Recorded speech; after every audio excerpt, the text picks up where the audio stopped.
1945 fue un año decisivo porque surgió el movimiento de masas más importante de la historia de nuestro país, el peronismo, que marcó un antes y un después en la Argentina. Para entender su nacimiento hay que retrotraerse un par de años. En 1943, un grupo de militares nacionalistas sacó del poder mediante un golpe militar a los conservadores que habían gobernado durante la llamada década infame. A su vez, el nuevo gobierno militar pronto enfrentó una gran oposición de parte de los partidos políticos que querían que se llamara elecciones. En particular generaba molestias la figura del coronel Juan Domingo Perón, quien desde la Secretaría de Trabajo empezó a realizar una serie de medidas que trataban de dar solución a reclamos de larga data del movimiento obrero. Y eso generaba gran irritación entre terratenientes y empresarios. Además, la oposición le criticaba al gobierno que fuera neutral en la Segunda Guerra Mundial, mientras ella proponía alinearse con los aliados que combatían contra la Alemania de Hitler. Por eso llamaba al gobierno fascista y se autoidentificaba con la democracia. En el 45, los distintos componentes de esta oposición, los conservadores, los radicales, los socialistas y los comunistas, decidieron unirse para enfrentar en un bloque común al régimen militar y dejar de lado sus grandes diferencias. El 19 de septiembre llamaron a una gran movilización en la Plaza San Martín, en Buenos Aires, que se conoció como la Marcha por la Constitución y la Libertad, en la que se exigió la convocatoria de elecciones. El ícono de esa movilización fue que las 200.000 personas que estaban presentes cantaron la Marsellesa, que era el himno nacional francés y que identificaban con la libertad. Ante la gran presión que tenía, el gobierno militar decidió deshacerse de la figura más resistida, que era Perón, y el presidente Edelmiro Farrell le quitó sus cargos, lo arrestó en su domicilio y lo mandó preso a la isla Martín García. Perón creyó que su carrera había terminado y no sospechó que el trabajo que había hecho en esos 2 años a favor de los obreros iba a rendirle frutos. De hecho, apenas se conocieron las noticias, distintos grupos de trabajadores en diferentes lugares del país empezaron a hacer protestas pidiendo a favor de Perón y ante la presión de las bases, la CGT decidió lanzar un paro nacional para el 18 de octubre. Sin embargo, un día antes, el 17, distintos grupos obreros y de manera espontánea empezaron a movilizarse para exigir la libertad de Perón. Y al hacerlo, cambiaron la historia para siempre.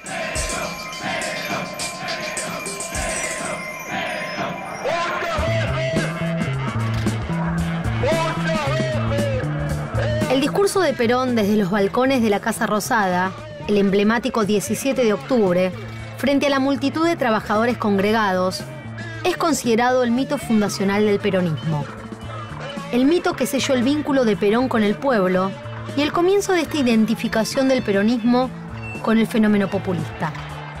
Podemos decir que el populismo es un fenómeno político y social que apela al pueblo como fuente de poder, convirtiéndolo en depositario de los valores positivos en contraposición a los sectores privilegiados. El discurso populista de Perón osciló, por un lado, entre una apelación al orden y a la paz social, y por el otro, a la agitación del pueblo contra la llamada oligarquía. Perón arengaba a los trabajadores a luchar por sus conquistas que él mismo había impulsado desde la Secretaría de Trabajo y Previsión. En esta oposición, entre el pueblo y la oligarquía, se fue construyendo la identidad del pueblo, un pueblo que sería por tantos años leal a Perón y que haría de este 17 de octubre el Día de la Lealtad.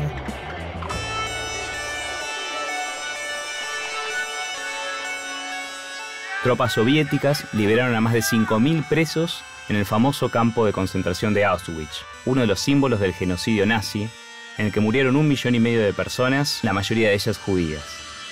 Ese mismo año, mientras Alemania y Japón eran derrotadas, Roosevelt, Churchill y Stalin, es decir, los líderes de Estados Unidos, Gran Bretaña y la Unión Soviética, negociaban el nuevo mapa mundial en la conferencia de Yalta y posteriormente en la conferencia de Potsdam, donde Roosevelt, que había muerto, fue reemplazado por el nuevo presidente norteamericano Truman.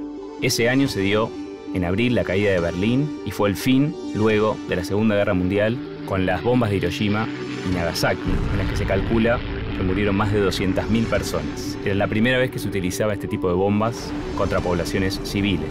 Al mismo tiempo que se estaban arrojando estas bombas y se terminaba la guerra, en San Francisco, Estados Unidos, se produjo la famosa conferencia que dio origen a la Organización de las Naciones Unidas, organismo creado luego de la Segunda Guerra Mundial para intentar solucionar los conflictos entre todos los países en un ámbito multilateral.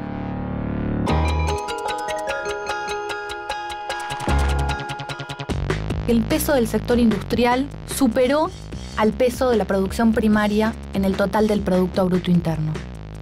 Esto implicó que la producción de materias primas, que había sido el eje central de la economía argentina durante el modelo agroexportador, cedió en esta nueva etapa su lugar a la producción industrial. Este crecimiento cada vez más acelerado estuvo liderado en estos años por las industrias de alimentos y la textil, que abastecían al mercado interno que antes había consumido mayoritariamente productos importados. Las fábricas requerían para su funcionamiento pleno cada vez más mano de obra, y esto implicó el traslado de grandes cantidades de trabajadores desde las zonas rurales a las ciudades. Esta creciente concentración de trabajadores en grandes fábricas y zonas industriales fue un factor importante para el fortalecimiento de las organizaciones sindicales. El decreto de asociaciones profesionales dio un respaldo a transformaciones que ya se venían produciendo, fortaleciendo los grandes sindicatos industriales de base nacional, desarrollando los delegados y comisiones internas y favoreciendo la transición a la reunión de todos los sindicatos en torno a una central única de trabajadores, la CGT.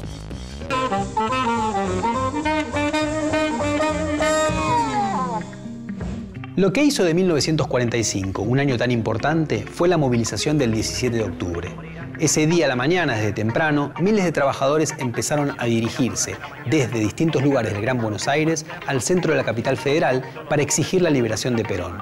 Y lo mismo ocurrió de manera más reducida en distintas ciudades del país. Se hacía así visible con esta movilización un sujeto político que hasta entonces no era muy tenido en cuenta.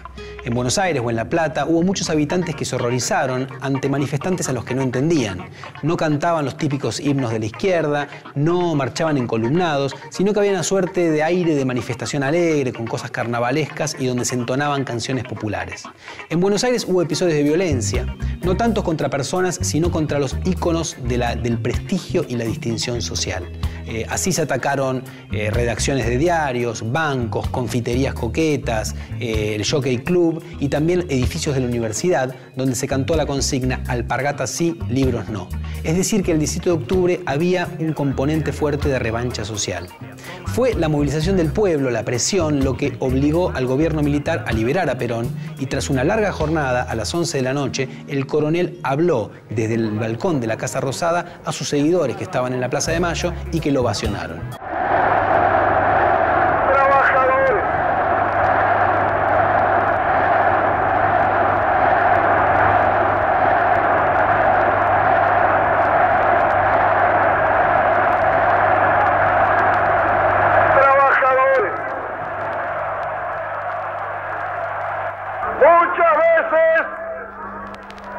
Muchas veces he asistido a reuniones de trabajadores.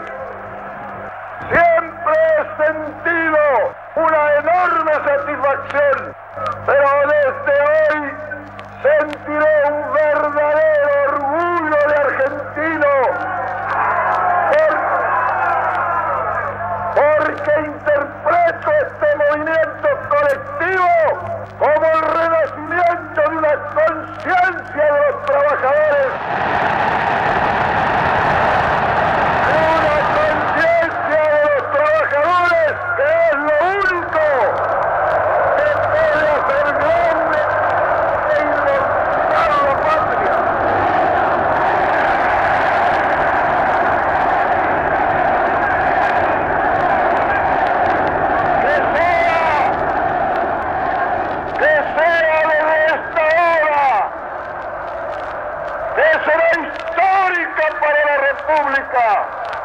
El coronel Perón, un vínculo de unión, que sea esa unidad indestructible e infinita, para que nuestro pueblo no solamente posea la felicidad, sino que también sepa dignamente defenderla.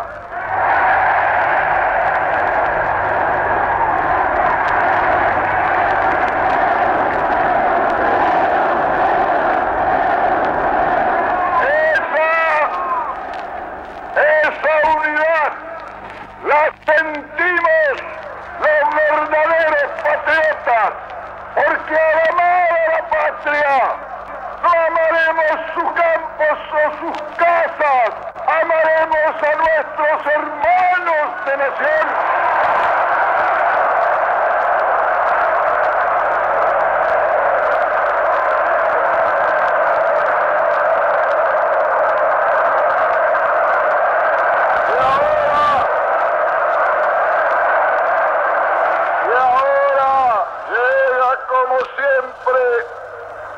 Para vuestro secretario de Trabajo y Previsión, que seguirá luchando al lado vuestro por ver coronada esta obra, que es la ambición de mi vida, que todos los trabajadores sean un poquito más felices.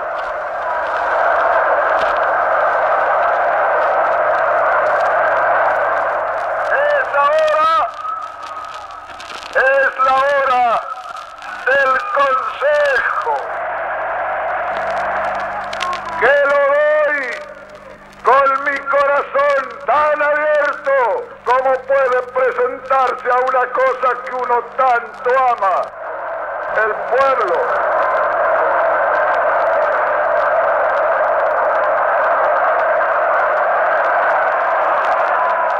Recuerden, trabajadores, únanse, sean hoy más hermanos que nunca.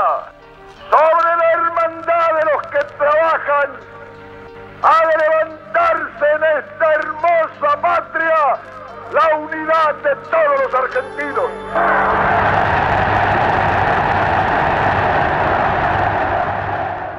Así se generó un vínculo muy estrecho entre el líder y las masas que iba a durar muchísimos años.